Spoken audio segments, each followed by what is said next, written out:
I've decided to visit Mark Thompson. I'm going to be buying a rifle from him. Wanted to go with his system. It's simple.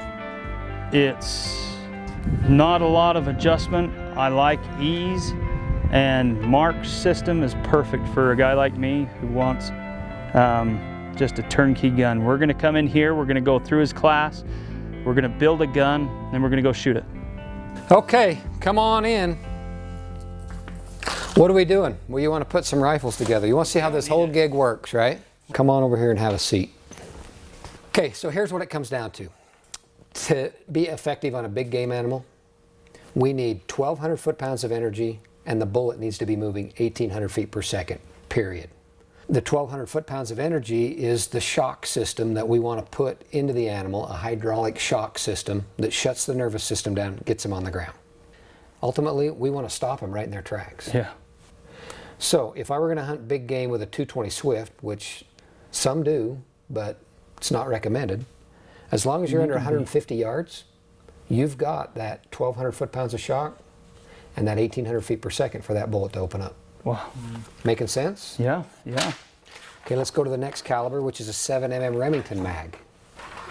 In this particular one, I'm using a ballistic coefficient of 0.475, a velocity of 2,900 feet per second with a 160 grain bullet.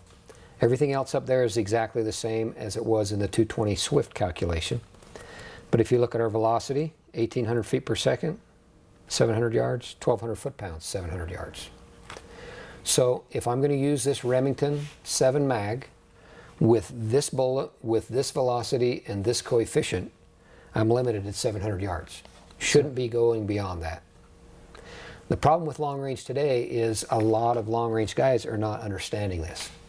The average Joe can go down to Walmart, buy a 243, put a Boone and Crockett holdover reticle on that 243, buy some ammo off the shelf, and have no idea where his energies and his velocities expire. And this is more about, I mean, for lack of a better term, killing a deer or killing an elk than it is about accuracy downrange. That's right.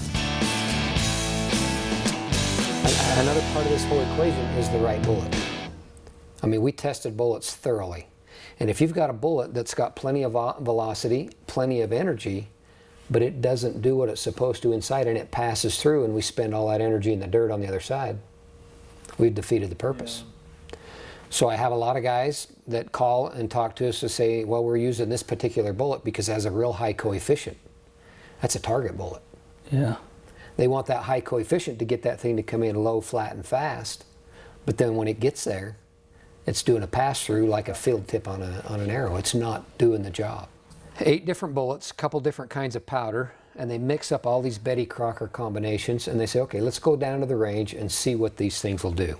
You can see bullet A worked well from 0 to 450, but after 450 on out to 1,000, I got what we call pencil through. So all my energy gone in the dirt. Yeah. Okay, bullet B, we actually had this bullet disintegrate on impact out to 150 yards. Oh my gosh. It would shatter. So that tells me maybe the alloys were just a little bit too hard for the velocity that we were pushing it, and it would explode on impact. So its window of performance was between 150 and 750.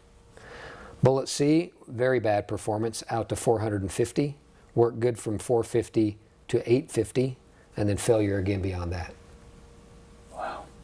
One of my concerns with the new California law and all it's a game changer, copper bullets, that's a tough deal because the alloy in the copper is naturally harder than lead. And when that copper enters that cavity and can't open up because the velocity may be too low or too fast, then it doesn't expand, open up, and generate that energy and stay inside the animal. It's a straight pass-through. So we have more wounded animals, I would say. Bullet D. This is where those 3 bullets rose to the top. Those 3 bullets worked extremely well on all of our testing. Wow. So they were accurate all the way out to 1,000 yards, and they were devastating to the animal when we'd take an animal with them. Next page is a picture of some recovered bullets. That's what's left of it. But the cool thing is, at 85 still yards, together. I still got that bullet inside that animal. Yeah, no pass. That's pretty impressive. So all of that energy from a 3378 at 85 yards Is in that animal. in the animal. Okay, we're going to talk about rifle scope setup. This is pretty simple, cut and dried.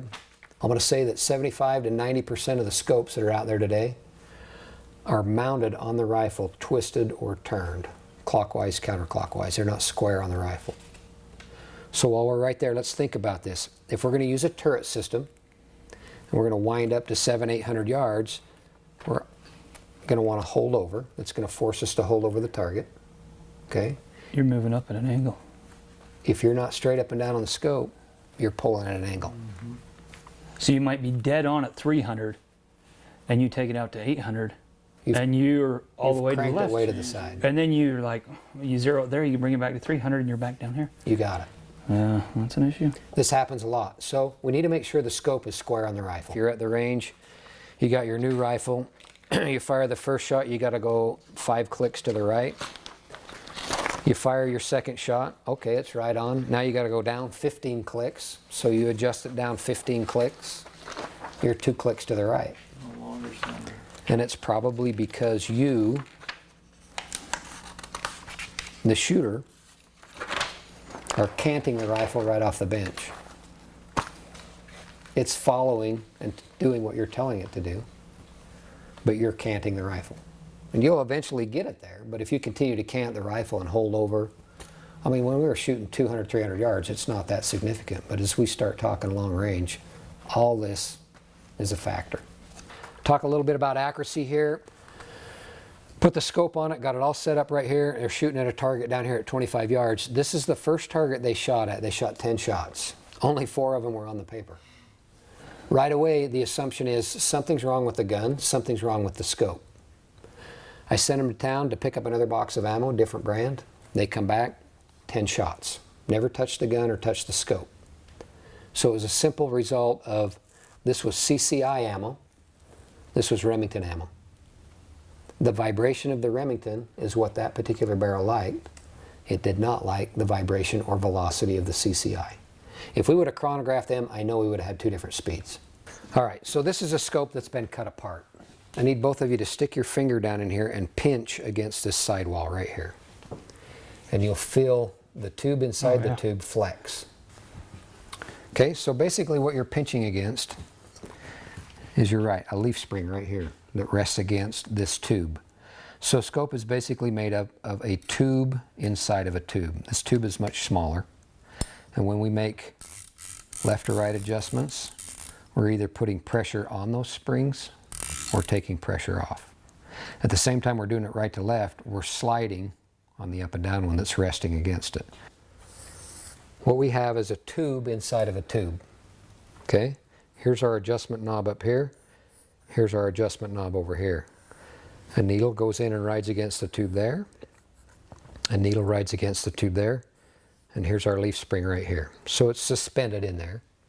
Whenever we make a scope adjustment, we're either putting pressure on that leaf spring or we're taking pressure off. Pretty minute stuff that we're messing with, and it's got to be consistent every time. Okay, what caliber are we putting together? Oh, the $1 million question. You're going to go right after it? Yep. We're going to put them together right now. Okay, a lot. Okay, this is a Weatherby 270, range certified. Okay. And what does that mean? What's a... That means Weatherby's pre-shot these to verify that they'll hold sub-minute or under an inch. So sub-minute means under an inch at 100 yards, under 5 inches at 500 yards, under 10 inches at 1,000 yards. That's sub-minute. Okay? Come on over. I'm going to have you pull these brass screws out. So these 2 are going to go right here. Bring this one around to where we think it's straight. Okay, I haven't moved it very much. I got to go a little bit further. We've got rid of any bind this way. We don't have any side torque or banana torque on the scope. And you can see that I've taken a little bit off the edge, the steel right up here. Yep. So now I have a nice flat bed for that scope to lay in. And they have our exclusive reticle in there, plus our logo on the side. Okay, we'll set that thing on there. And then we'll put these rings on. So his window is from just behind the point to right here. So ideal positioning of the scope, he's going to have his clearest picture when his nose is right in the middle of that. Okay, this is where we square the rifle on the scope. So the rifle is level, but if you look through there, you'll see the scope is rotated counterclockwise to the string. Okay, so I'll loosen this. Now I don't want to slide the scope because we've already set it for eye relief. And you can see the string on the left side just skirting all the way down along the side of that. It's good. If you're going to spend any time working on your rifle, spend it on making sure the scope's mounted and mounted square. So in less than 30 minutes, we've taken a brand new rifle, we've mounted it all together. We're going to put the muzzle brake on, put the bolt in it, bore sight it right here, and then we're going to go to the range and start at 500 yards. We've assembled the guns at the shop, and now we're coming up and shooting here at Mark's shooting range. This is going to be the first shot at long range, and we're going to start at 500 yards. 500 yards. So with my fixed reticle, the crosshair is 300. You have a dot for 4 and a dot for 5. You're going to use the second dot down in the center of that 500-yard target. So the first thing you're going to do is bring that into clarity. And when you think it's perfectly clear, we're going to double check what's called parallax. Okay? Okay. So without moving the gun, I want you to just bob your eye up and down a little bit. If that reticle moves on the target, you don't have it adjusted right. I don't have it adjusted right. Okay, so go ahead and reach up there and tweak it. Okay, follow the sequence. You're going to find the target. You're going to check your bubble level. Come back on target, get it over there. Nice easy squeeze, dead center, second dot.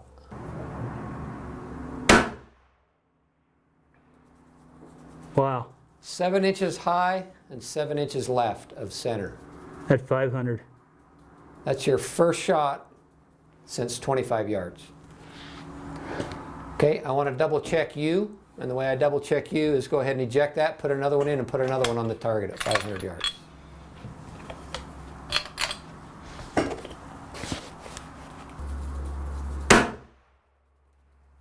Four inches off of that one.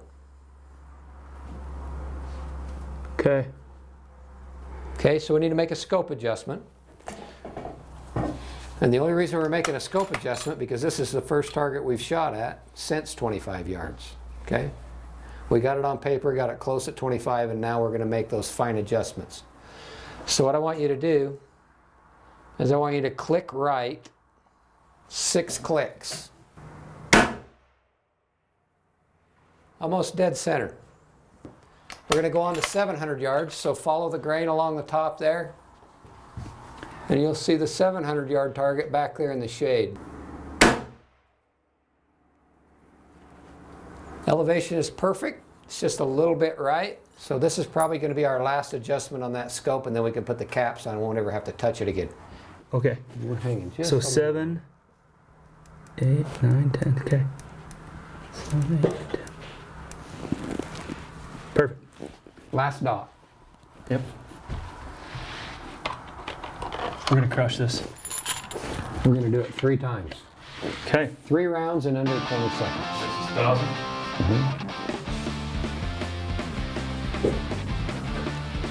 Ready? Yep. Okay, go again.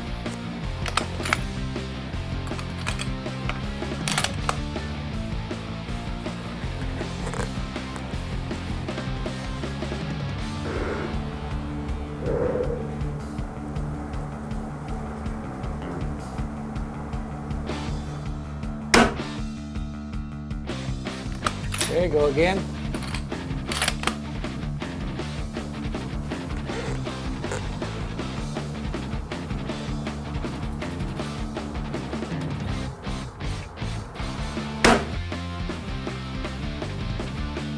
All 3 of those are within 9 inches, 10 inches of each other. All right.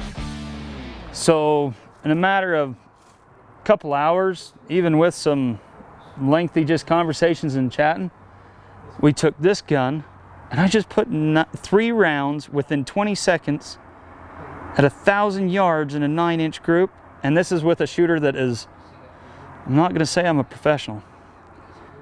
This is the gun I'm walking home with. I'm taking this one home. It's going to hunt this season. This is built for me. It's my gun.